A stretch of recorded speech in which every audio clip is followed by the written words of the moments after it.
So since you have to sit here, can I ask a favor? Sure.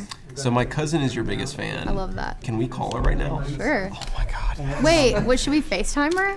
Hi. Your cousin said that you're a big fan, so I think that's really rad. Oh, and it cut off. Crap. Is that okay? That's you perfect. think? No, that's totally perfect. Okay, Yeah. sweet.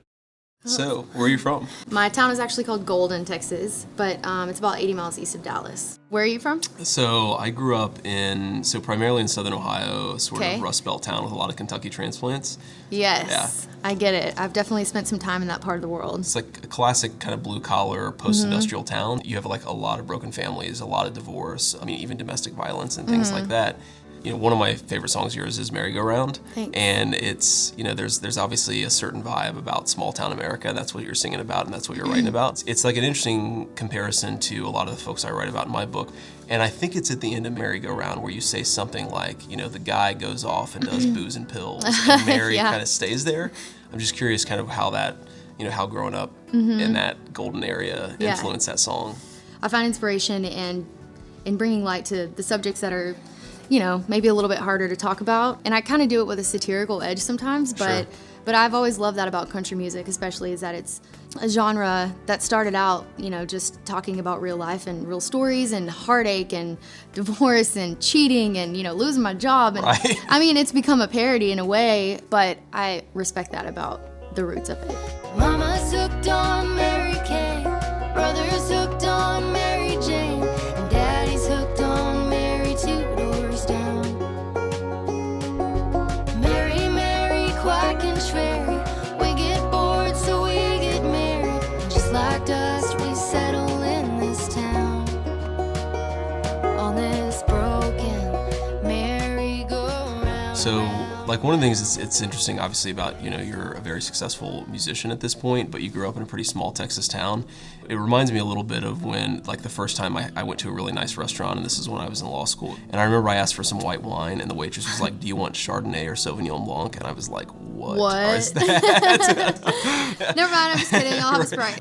And I have all these experiences like that where I feel like really out of place. I wonder if you have any experiences like that. I mean, I can remember being like 12 and performing for this really, really wealthy family that had brought me in to do a private show. And I just remember like being at this $10 million home, you know, nestled in the mountains. And I remember asking, Nana, do you think they can tell we're not rich?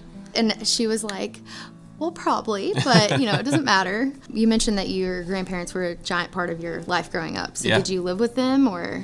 Yeah. So starting about 12, 13, I moved with my grandparents full time just because, you know, they were able to provide a little bit more stability than my mom was. They were these sort of outsized personalities in my life.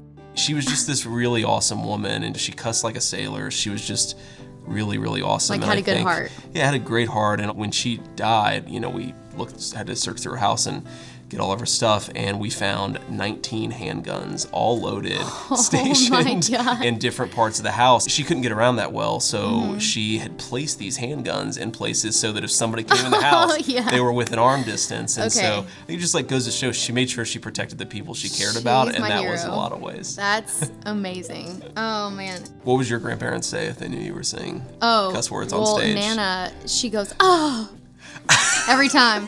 It took her so long to get used to Follow Your Arrow. She was like, Kacey, please don't sing that weed song. But I was like, Nana, this is not about you and your friends and what they think. This is about me. This is about what I need to tell my story. When you write songs, do you think like, am I gonna get some pushback for this one? Because I definitely thought about that when I was You writing. did? Yeah, I mean, I thought about it. But I you haven't gotten as still much. did it. I still did it and didn't get as much pushback as I thought I would. But your stuff's a lot more public than mine.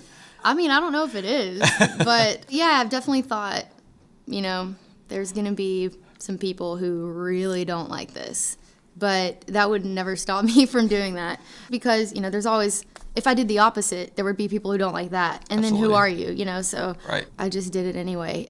Growing up in East Texas, I was kind of cynical about my surroundings or just felt the need to like get out and break free and go see the world on my own. And then I go back to it and it has this bittersweet, like little, man, that's so simple. You know, everyone lives at a different pace. I mean, I don't know if I would get really bored with that, but how do you feel? Do you ever think you would go back? I definitely felt the same way. Like, to be successful to me meant to get out in some way. Like I just wanted to get away from it. But no, I definitely think that the more time I spend away from home, the better that home feels. You know, it is really nice to have this sense of community and this group of people that you feel just super close to. I struggle with that a lot. It's like, you know, I've gotten to see the world and travel, and that's so important. But it's like, I love how my parents did it. And I guess I'm lucky that, you know, any success that I'm thankful to have kind of happened a little bit later on in my life. I don't know. I feel like I have a strong core, and I know like where I stand, and my family is definitely involved in everything, and they won't let me get away with being a right. jerk. People in my family always say don't get too big for your britches, and I really appreciate that. I mean, I try to remind myself that like this is where I came from, and this is really, you know, this is who I really am.